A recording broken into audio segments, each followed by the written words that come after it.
Today on ENR's Critical Path podcast, I talk to an airport construction guru who specializes in helping deliver mega projects on time and budget.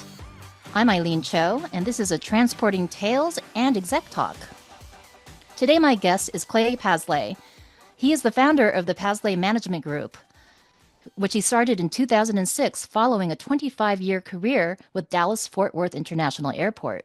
During his tenure at DFW, he was responsible for the planning and development of all capital infrastructure, totaling several $billions of assets. As Chief Executive Officer and Managing Partner of Paslay Group, he oversees the strategic direction of 3 business units and remains actively involved in several ongoing engagements as an advisor. Prior to joining DFW, he was program manager for Capital Construction Company in Dallas. He has been involved in the construction industry since 1974. Clay, you were also my 2004 newsmaker. I can't believe that was over 10 years ago. No, 20 years ago. Yeah, 20 Good years ago. Lord. Yeah, And been a minute. it's been a minute. I mean, I remember this was when you were at DFW and they were in the midst of a $2.7 billion program. And you did all sorts of things for that program. You implemented a bilingual safety program and drastically cut lost time. You just did all sorts of things. You know, when you look back at your career at DFW, what are you proudest of? Oh gosh, that's a difficult question. There's a lot to be proud of. Yeah. We were the team, the executive team there was, I think, one of the best in the industry at the time, and Hmm. we accomplished quite a bit. I think we're all kind of entrepreneurial at heart, so we were out there really, driving the growth of the airport, driving the development of the airport. Hmm. All those things that entrepreneurial kind of folks like to do. Yeah. Wasn't really a mandate per se from the governing authority as much as it was just, I think, our internal drive to make DFW the greatest airport we could. Yeah. Absolutely. Um, is it that foundation there that helped you develop the executive program management model that you're now using on several airports around the country? I think it absolutely was my time at DFW, and developing again billions of dollars of capital infrastructure there at DFW. Hmm. Went through a lot of lessons learned, a lot of trials. Hmm. Made a few mistakes along the way, and learned from those. Hmm.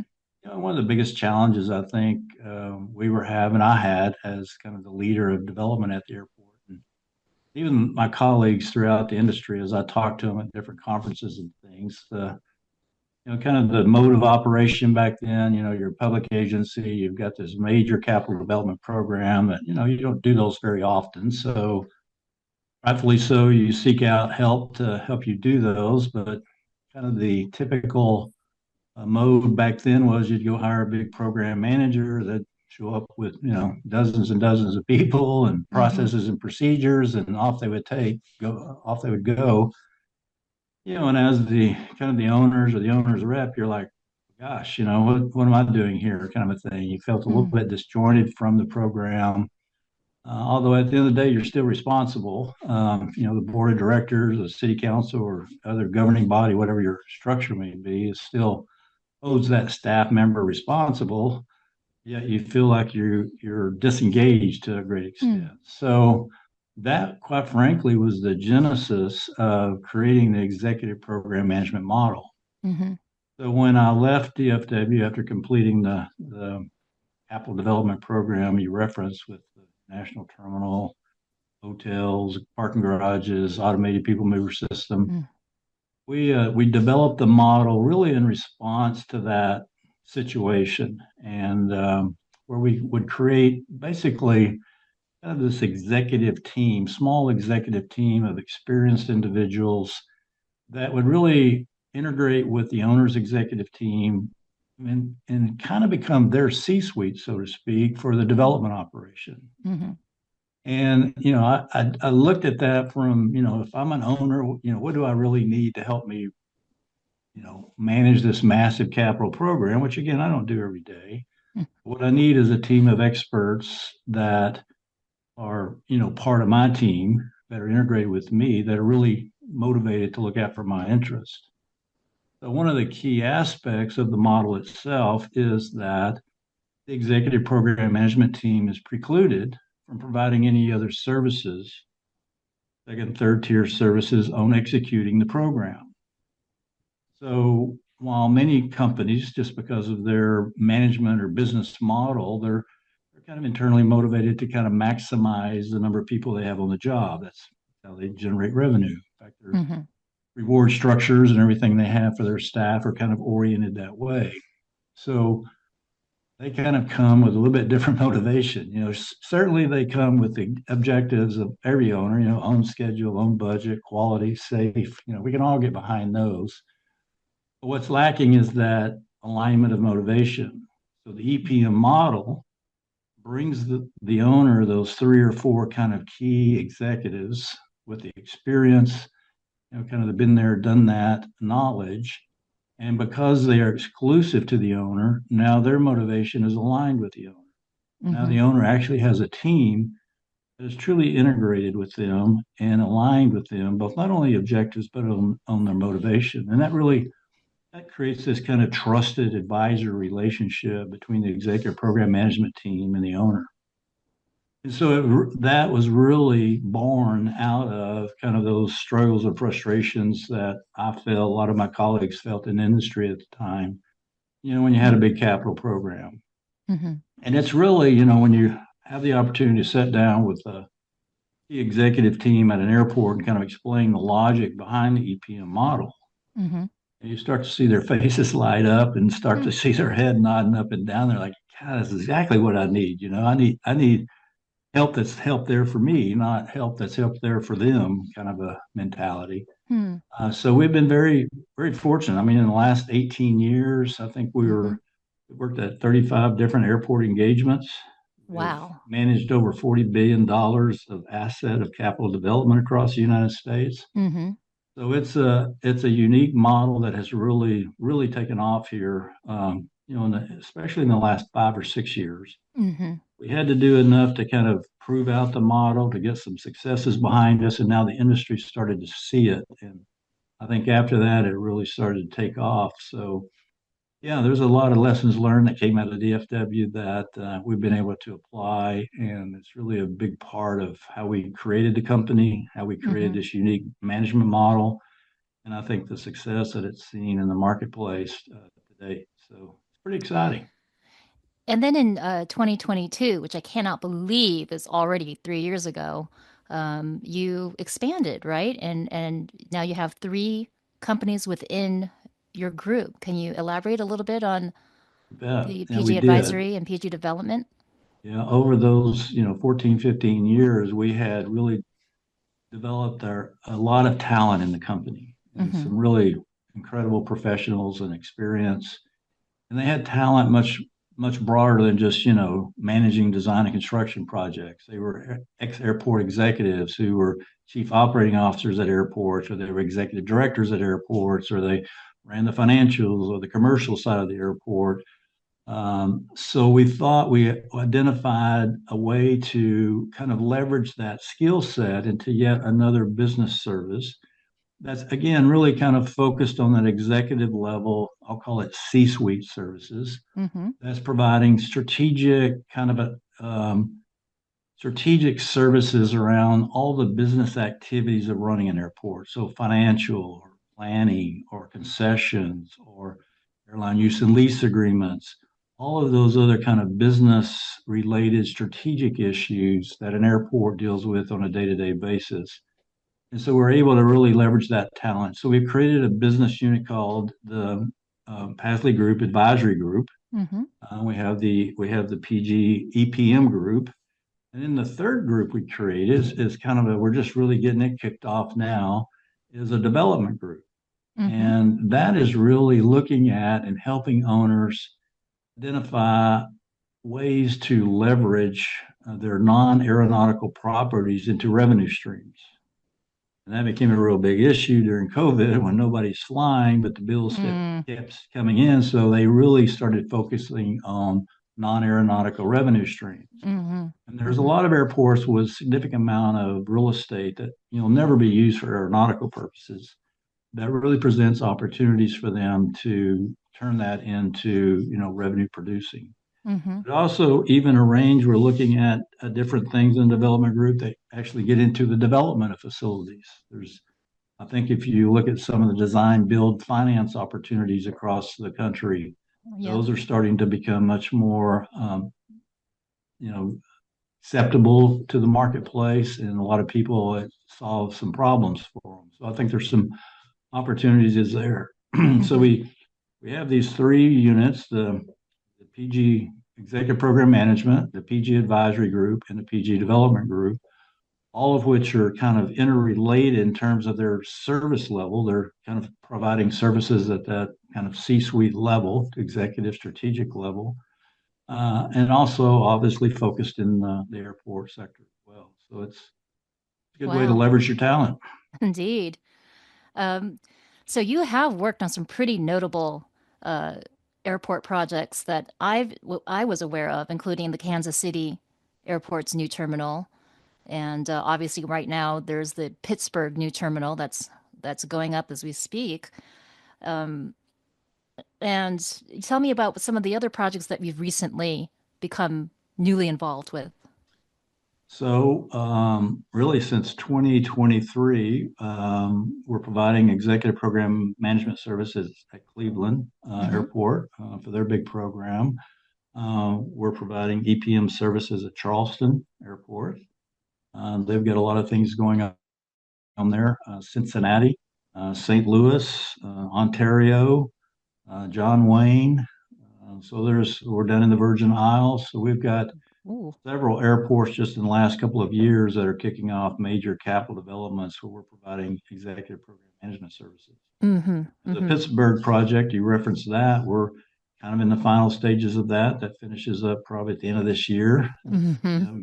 just under $2 billion. It's about a 700,000 square foot facility, parking structure, rental car facilities, roadway systems, the whole thing. It's a beautiful terminal, really exciting project. Of course, 2 years ago, we opened up Kansas City, which you mentioned. Yeah. So, and Nashville seems to keep just unbelievable the development that's going on there. Mm. We're up over $3 billion worth of development. We had the first phase was 1.5 billion, got that completed, and then they continue to grow. Now we're developing another big major component of it that's still underway.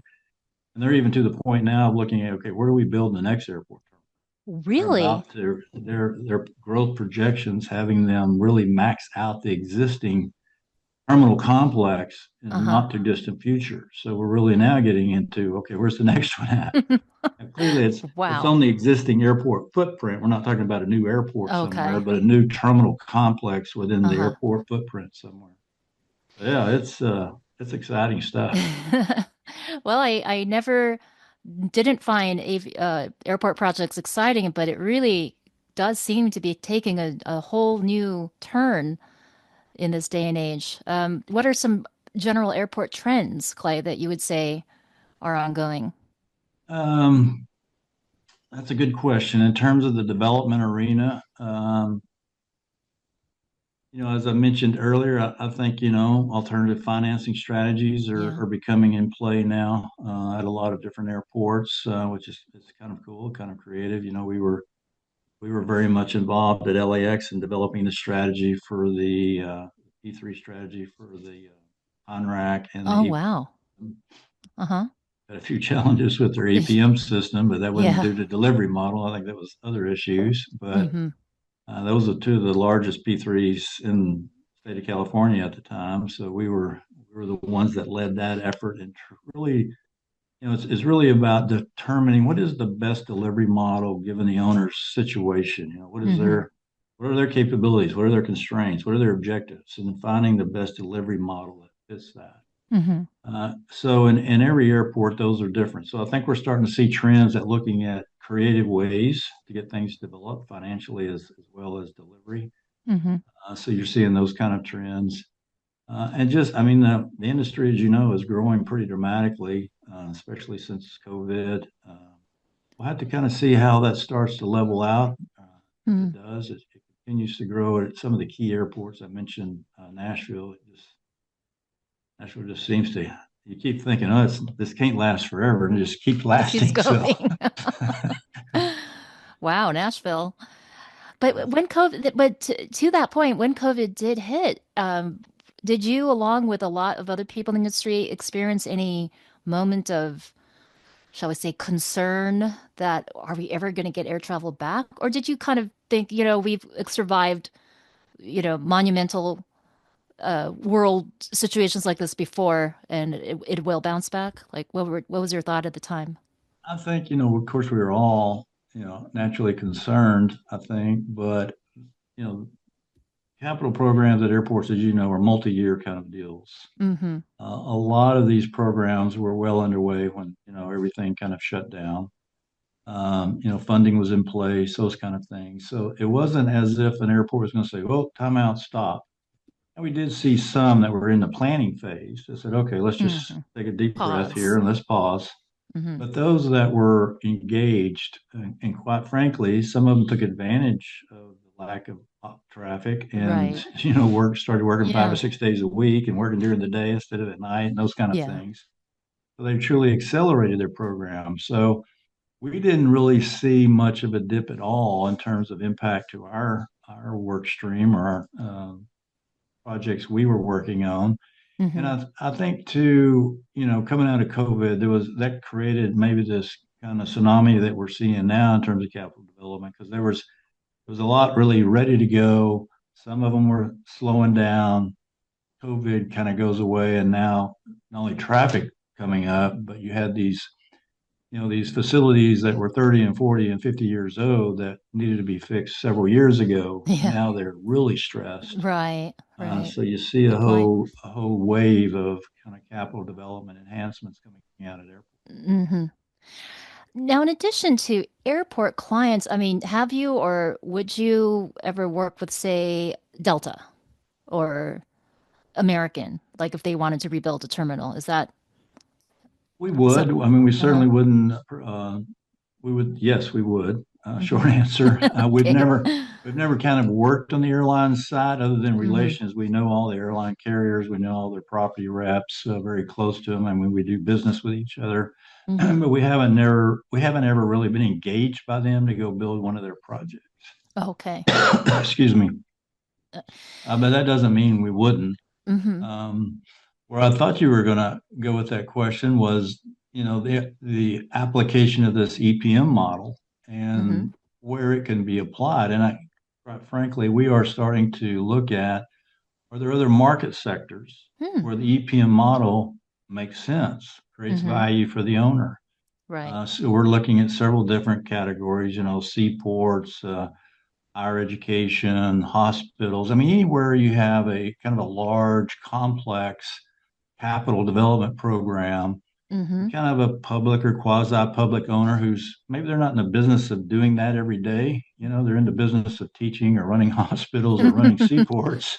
Right. They, Not running they a need, construction program. yeah, they need this kind of trusted advisor executive team to help them kind of ensure the efficient, cost-effective, and timely execution of capital programs. So I think there's a lot of applicability for the model in those other sectors, and I just named two or three there as an Hmm. example. But that ideal, I think, really starts to ring true with a lot of owners, and it really Hmm. creates value. I mean, more cost-effective delivery of a project, more high probability of success of a project, because now you start to develop a strategy, an execution strategy that is truly aligned with the owner and what they're trying to achieve, and understands, puts it together in the context of who they are and their situation. You've heard the old saying, you've been to one airport, you've been to one One airport. airport. Right. They're all different, they're all unique, and you can't just walk in there and say, well, here's what we did on the last one, so let's do So it we'll just do it again here. here. Yeah. So it's like you basically are sending in an elite squad of special forces to complete the mission, it I seems know to that's me. a good way to think about it. I think of it like a little C-suite of a development team C-suite that integrates with the airport's, Hmm. executives. And Hmm.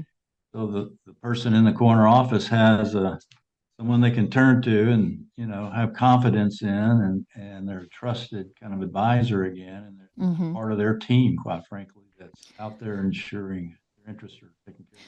So when you do, dis dispatch your experts to help out an airport owner, as you said, we've seen one airport, you've seen one airport. Is there like a certain, do you start off sort of like with, I'm sorry about, I don't know why I keep doing these military metaphors, but do you do it like a reconnoiter first, or how do you get started?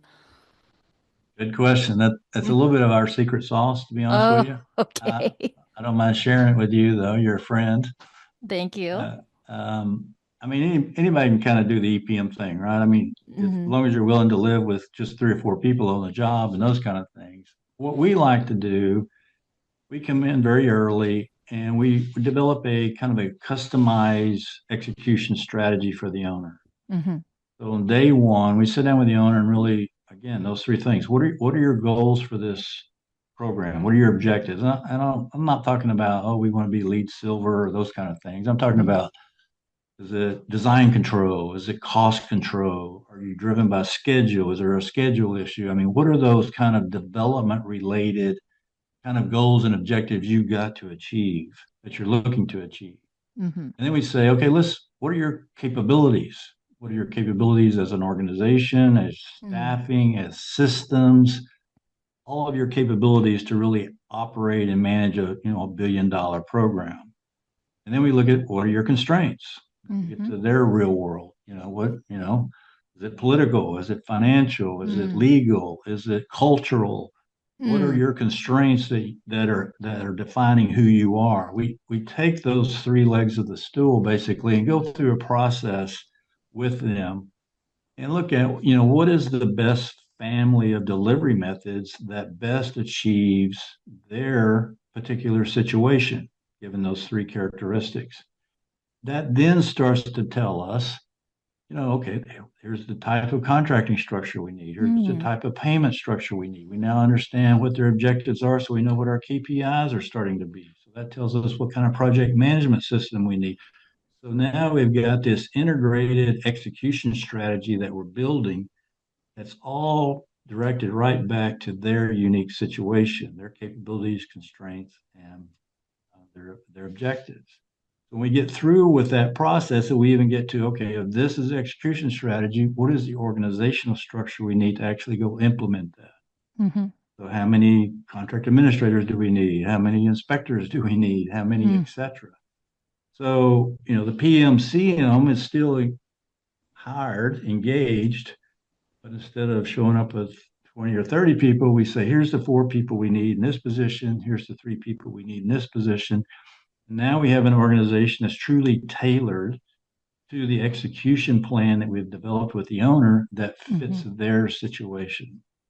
So now you've really, our experience, you've increased the probability of success pretty dramatically. You don't Hmm. have cross-lined objectives or unintended consequences that start to arise. Hmm. And you're going to have issues. I mean, you're not going to build anything this big and not have Of issues. course. I mean, the old saying in this business, the only thing constant in this business is change itself. Yes. So, Hmm. you got to have the structure and the systems in place to manage and take care of those changes. But you've Hmm. got it now in a construct that's really oriented and designed, customized to their unique situation.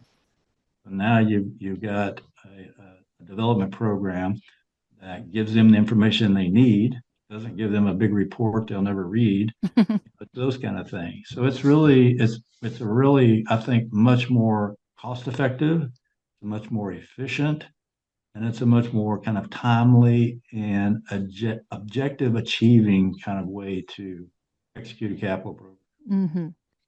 So I remember going to visit the Pittsburgh Airport Terminal project when it was still basically piles in the ground. And lo and behold, your former colleague at DFW, Prefecto Solis, comes bursting into the room to say hi to me. Yeah, And he's now, did you recruit him I um, did. directly from? I did. Yep. Eh, When you'll recall, when I was back at DFW, I had Perfecto running the APM project. mm-hmm. My executive program manager, to use that term, on the Mm-hmm. APM project. So Mm-hmm. Murph's a great guy. He's had a great career. He left DFW and went and worked for Parsons for a couple of years and ran their Right. entire aviation division. And He's a great guy. He's been a tremendous asset to not only to our company, but to Pittsburgh in this capital development program. That's Hmm. that's one of the challenging. You're talking about airports are different. The state of Pennsylvania has what's called a Separations Act. Hmm. And it's a law that dates back to 1914 and requires a public owner using public funds to contract directly with all the major trades. So instead of having one general contractor with mechanical, electrical, plumbing, and all that, subcontracting, the owner has to contract with all of them directly. Wow. So you're talking about a coordination and a Oh, management wow. challenge. That. That Perf and his team out there at Pittsburgh with the Pittsburgh executive team have done an incredible job of managing, nearly a $2 billion program. I think there's like 64, or I'm not sure that's the right number, but dozens and dozens of direct contracts they're having to manage. It's Oh, just wow. Is Pennsylvania the only state that has that? it's the Uh, only state I'm aware of. uh-huh. But tell me about some of the other folks from our tight-knit aviation world that you've recruited. Well, you remember Mark Shervin?